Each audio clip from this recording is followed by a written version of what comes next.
Okay, I'm talking with Bill Kaysing, and Bill Kaysing is what you might call a pioneer in this whole issue of getting at truth and reality, and specifically in the area of the Apollo moon missions, what happened and what didn't happen.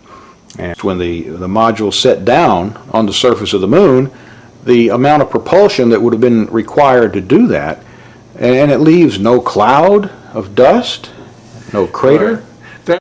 Having seen hundreds of rocket firings when I was employed by Rocketdyne, I know that the jet of the lunar module lander, the lunar lander, would have created an enormous crater. It would have scoured the moon's surface. It would have tossed up rocks, sand, everything, and created a crater maybe so large that the entire lunar lander could have sunk into it. After all, we're dealing with a 10,000 pound thrust engine, which is pointed directly at the surface, lowered into the surface, and yet if you look at pictures of the lunar lander on the moon, there is no disturbance whatsoever under the lunar lander's rocket.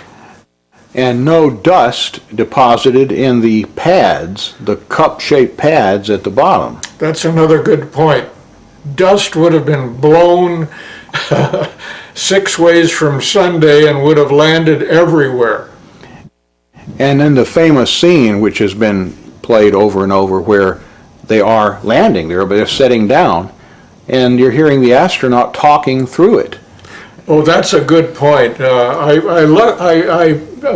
Let's say, became aware of that only recently, that here's Neil Armstrong talking about landing on the moon with a microphone, and yet he is sitting practically on top of a rocket engine that is putting out sound levels of about 140 or 150 decibels. Now, we know that that is absolutely impossible to overcome that sound level inside the lunar lander with a normal human voice. Eagle, we got you now. It's looking good, over. Roger, copy. Eagle, Houston, after yaw around, angles, S-band pitch, -9er, yaw, +18. Roger, you're a go. You go to continue power descent. You're a go to continue power descent. Altitude now 21,000 feet, still looking very good. Velocity down now to 1,200 feet per second. You're looking great to us, Eagle. Give us a reading on the 1202 program alarm. Roger, we got you. We're going at alarm. Good radar data. We're now in the approach phase, everything looking good. Altitude 4,200. Houston, you're a go for landing, over. Roger, understand. Go for landing. 3,000 feet. Program alarm. Altitude 1,600. 1,400 feet, still looking very good. 700 feet, 21 down. 33 degrees. 100 feet, down at 19. 1201. 1201. Roger, 1201 alarm. We're go. Same type. We're go. Altitude, velocity light. 3.5 down. 220 feet. 13 forward. 11 forward, coming down nicely. 200 feet. 4.5 down. 5.5 down. 60 seconds. Lights on. 6. Down 2.5. Forward. Forward. That's 40 feet, down 2.5. Picking up some dust. 4 forward. 4 forward, drifting to the right a little. Good. Okay. Contact light. Okay, engine stop. We copy you down, Eagle. Tranquility Base here. The Eagle has landed.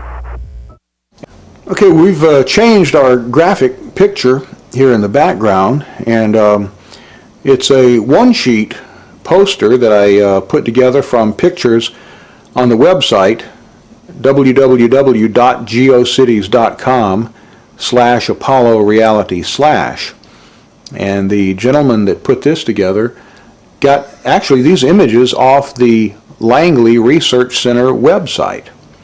And some of these, actually, you're just seeing for the first time yourself. Isn't that right, Bill? That's right, yeah, I'm amazed to find these pictures. I've never seen any of them before except the one in the upper right. And what amazes me is this one here showing a model of the moon with a camera track, showing how easily it would have been to fake the filming of the moon. And then the image just to the right of that shows like the finished moon. Exactly. With somebody sitting at the controls, maybe turning it or Right. These are very revealing pictures, and I strongly recommend people with PCs to download them and study them. And of course, this brings up the subject of the death of whistleblowers. Men like Gus Grissom, who was burned to death along with Chafee and White. he went Because- pretty open with it, putting a lemon on Well, the... yeah, he was going to give an interview about what he really thought about Apollo. And as you say, he hung a lemon on the command capsule on the day that he was murdered. And we should also look at Scott Grissom, his son's evidence that a secret switch was installed in the capsule to ignite the fire that killed Grissom, Chafee, and White. We could go on for quite a while about the death and injury to people that have pursued this Apollo hoax subject very diligently. They went to a NASA spokesman, who was Brian Welch. Oh, yes, And right, they asked him about some of these anomalies. right. You recall what he said about some of the things they were Well, asking him? he tried to dispute everything that the Apollo hoax advocates brought out, but the interesting thing is that about a month after he gave this interview, he was dead. That always kind of puzzled me because he was at least trying to hold on Right, to it, right? So right. do you think they would have actually killed him just because he didn't do a good enough job? Or Yes, I think that's what happened. He didn't do a good enough job. So they killed him as an example to other people who are defending, like Richard Hoagland. Hoagland obviously is a fake, and he's an employee of NASA who on many occasions has tried to discredit me and my associates. There are much better mysteries that call into question some of the photography, which I agree with you looks frankly hoaxed. Well, some of it could have been staged and they could have released it, Richard. Exactly. That's what some of my photographic experts that I've called in over the years, and I've been to Goddard, I've looked at the NSSD film. I mean, I have actual examples, Eric, of NASA airbrushing the moon. Well, I know this. And but you see, I have a different model. So you're saying they faked some of the photos? I think they faked some photos. I think they've hidden other things in the photos, and I'll give you my bottom line. I think there is an enormous Apollo conspiracy, but I think we've been sold the wrong conspiracy to keep people like you, bright guys who are asking good questions, looking in the wrong direction, which these people are past masters at doing, because the real conspiracy is not did we go to the moon, it's what did we find on the moon. I know, there's aliens they up there. don't want us to know.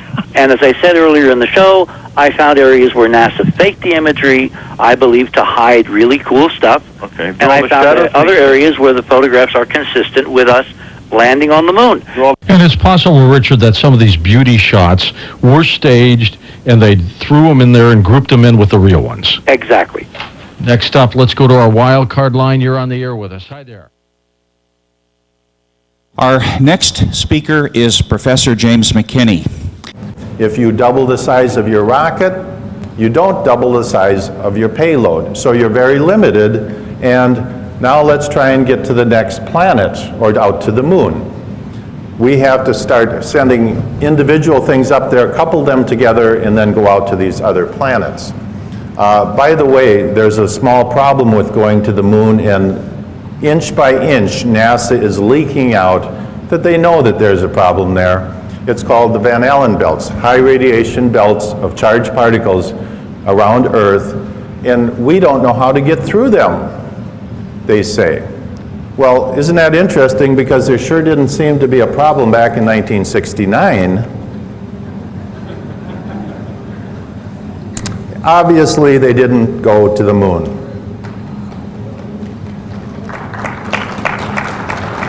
The United States did not go to the moon. The Russians knew it all along.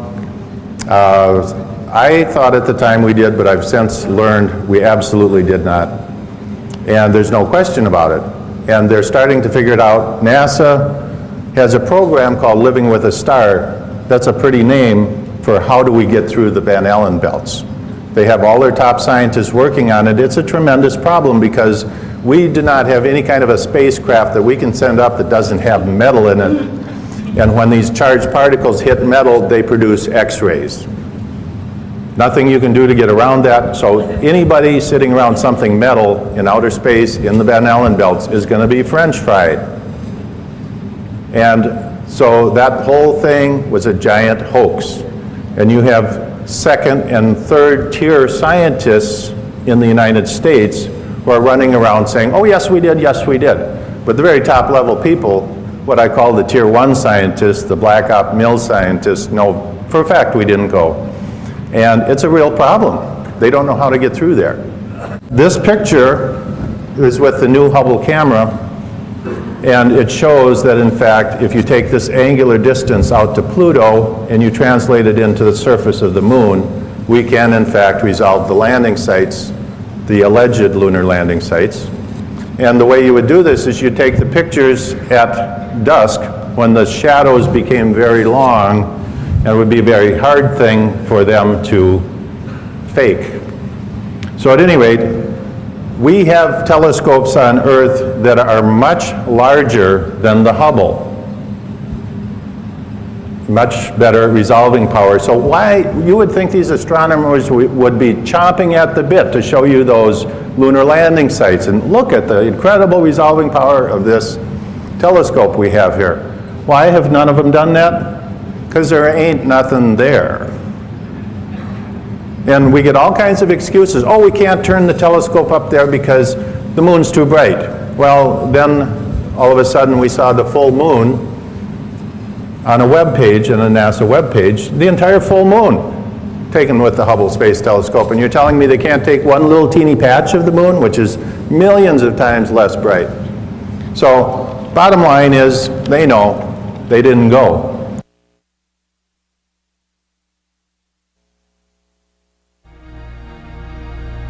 Join us now on a quest for the truth to the moon.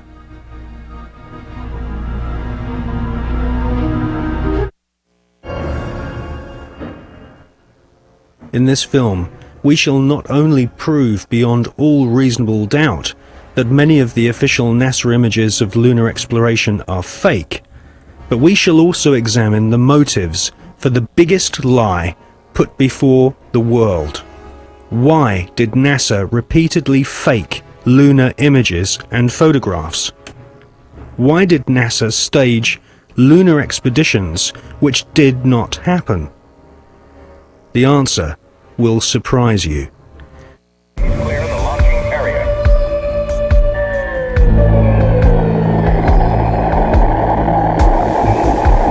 NASA spent gigantic sums of money during the 1960s, but most of it was spent on the ground, not in space.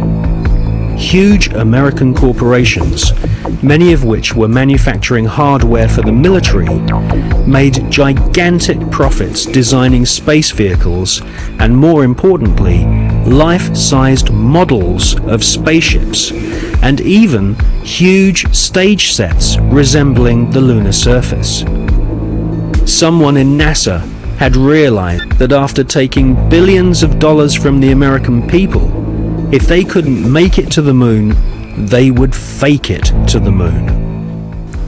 Obviously, if you're going to somewhere that nobody has been before, you need to have a simulator which recreates that environment as closely as you can.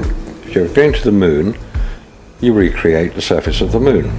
And here we see a section of the lunar surface created. It's about 30 foot high, 30 foot long, 35 foot long. scale is given by the two people standing in front of it. There were plenty of simulation exercises, but the point is, and should be taken into account in virtually everything that is discussed with the Apollo program, 400,000 people may have worked on the program in total, but none of them had a need to know more than his own job required. The people who were making the rockets didn't know what the people who were making the spacesuits were doing, because they had no need to know about that. Their job was to make the best models and the best simulation of the lunar surface that they could. And if we come up to this picture here, we see the three scales on which these models were built. We have here the whole moon as one unit. It stands about 20 foot high. We have here behind it a section of the surface of the moon. You'll notice it's curved. And here we have a more detailed section of the lunar surface. What you're saying is that the images which we're told show a camera pointing out the window of the lunar module as it's coming into land on the moon could well have been filmed previously using these large-scale models. That's right. It could well be that what we are looking at are films of realistic models. We have no means of knowing if they were actually taken on the lunar surface, or whether what we're watching is part of the simulation exercise and the training exercise. And you'll notice here on these models there is a camera track. A camera starting at this end, coming down here, would approach the moon, or appear to approach the moon, and become ever closer towards it. This is a simulation rig that was built. This is the command and service module of the Apollo program. And you'll notice that the window here looks out onto a block here, and there's another one here. They're curved. These are the screens onto which the lunar surface was projected as the craft made a simulated approach towards the lunar surface. Is what we're seeing a mixture of fact and fiction? It is fact, it is fiction. It's mixed together. It's hard to separate them until you examine it closely. If a spacecraft is in deep space, the only possible explanation for a light seen through the window of the spacecraft is the sun. It's the only bright light in space. If it's not the sun, then it has to be some other artificial light, which implies that that particular image is possibly fiction. July 1961. NASA was soon being criticized for the flimsy construction of their hardware. The first orbital capsules did not even have windows in them for the astronauts to look out of. One of the most vocal critics was one of NASA's most respected astronauts, an all-American hero named Virgil Gus Grissom, who almost drowned when recovery helicopters were unable to lift his space capsule from the sea. After a successful journey into space, Gus Grissom almost died through NASA's bad planning. Or was this an early attempt to silence Gus Grissom?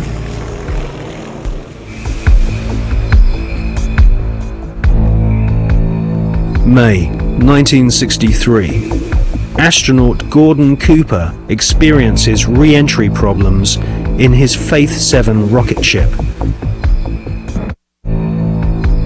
The prototype lunar module, known as the LIM, had serious stability problems.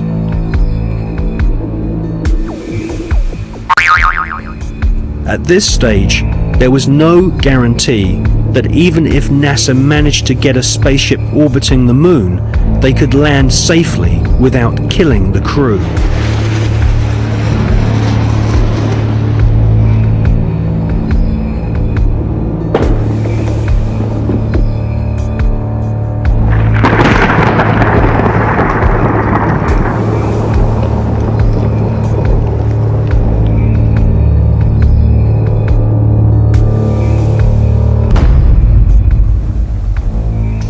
Could the footage which we see of the limb approaching the moon be filmed in a TV studio? It was filmed in a TV studio. There's absolutely no doubts whatsoever about that. And the way that this film was created was by the use of models. There's nothing secret about the models. They exist. You can go and see them today. The models were very lifelike, very realistic. There is one that is a life-size model. It's in Flagstaff in Arizona. It's 2 miles long, and it's an exact replica of the Sea of Tranquility.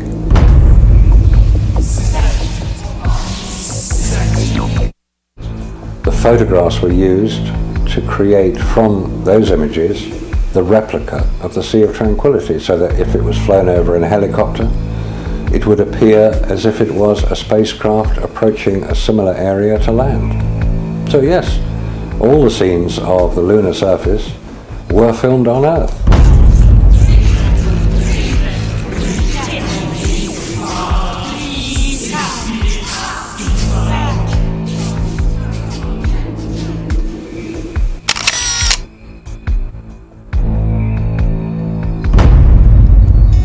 Radiation, and without having spacesuits nor spacecraft which can protect the occupants from radiation, NASA convinced the American people to pay $40 billion for the space program.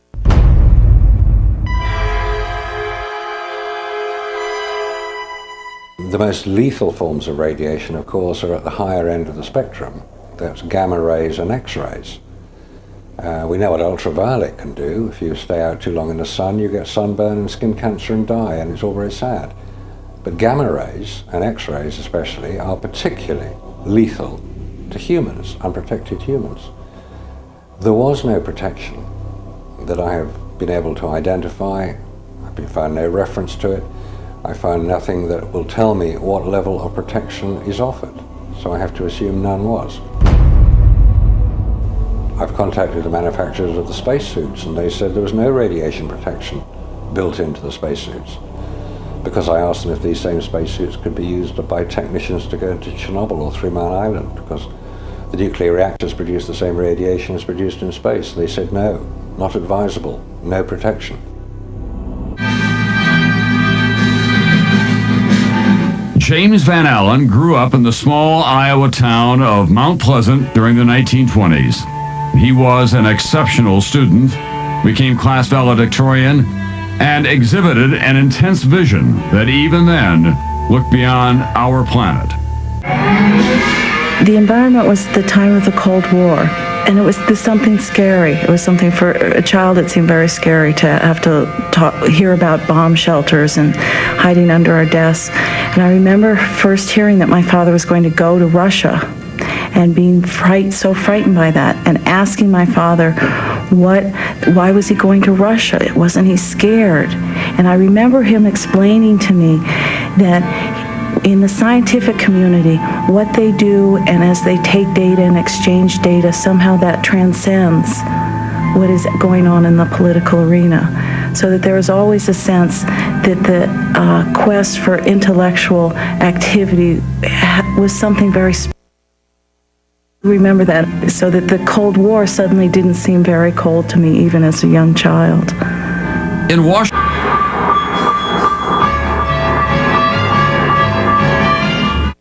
the media focused on the Explorer 1 achievement as at last legitimizing the U.S. as a worthy adversary to confront the communist Sputniks. The public seemed captivated with the propaganda created by this new space race. Dr. Van Allen and his students, however, chose to focus on the data that was returning from their scientific instrument inside Explorer 1. When the first results came back, the group at the University of Iowa, this was Van Allen and Ernie Ray, then began to help with it, eventually Carl McElwain. Saw immediately that there was an anomaly, there was something unexpected. We have encountered a very great increase in radiation intensity, which is vastly beyond what could be due to cosmic rays alone. We call it geomagnetically trapped radiation. And I gave an explanation of my interpretation at a press conference following the scientific session. And one of the reporters stood up and he was trying to visualize what I was saying. And he said, "You mean it encircles the Earth like a belt?" I said, "Yes, that's great. That's what it is. It's like a belt around the Earth." And so that's the way they got the name of radiation belt, from this exchange of this newspaper reporter and myself. Well, certainly the discovery of the radiation belts was the most important discovery of the International Geophysical Year, because it represented a discovery of some major phenomenon that had a substantial impact both on scientific research and on plans for manned flight later on.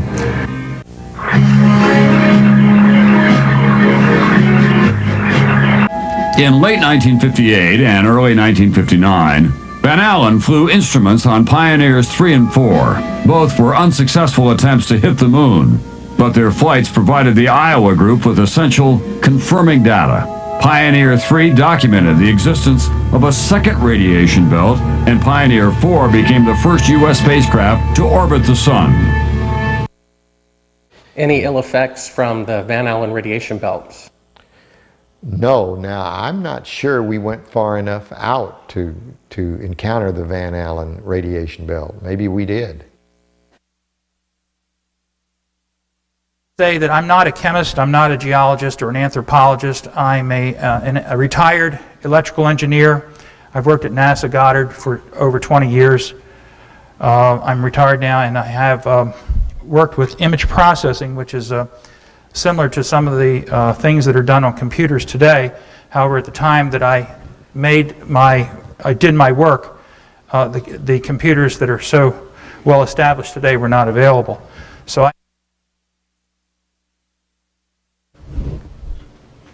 Yeah, hello. I like your presentation very much, but I got a couple of questions here. First one is, what, if any, are the differences between you and Richard Hoagland concerning the politics on the cover-up? And part two is, what's the difference between you and Mr. Hoagland concerning the scientific implications of the face, especially since Richard Hoagland kind of brings in hyperdimensional physics into the picture of the face on Mars? Thank you. Okay, the one thing I'd like to clarify, I should have done at the beginning, Richard Hoagland and myself are like oil and water. The second thing is that, and I'll go into the third thing, is that Richard comes up with ideas where he does not have groundwork or supporting evidence, not even evidence, and certainly not proof that things exist where they don't.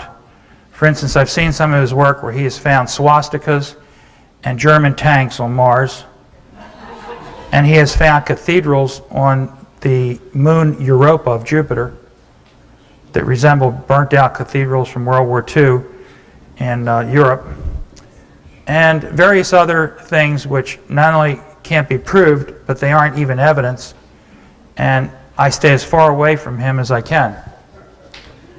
And there was the last part of your question concerned, I forget exactly.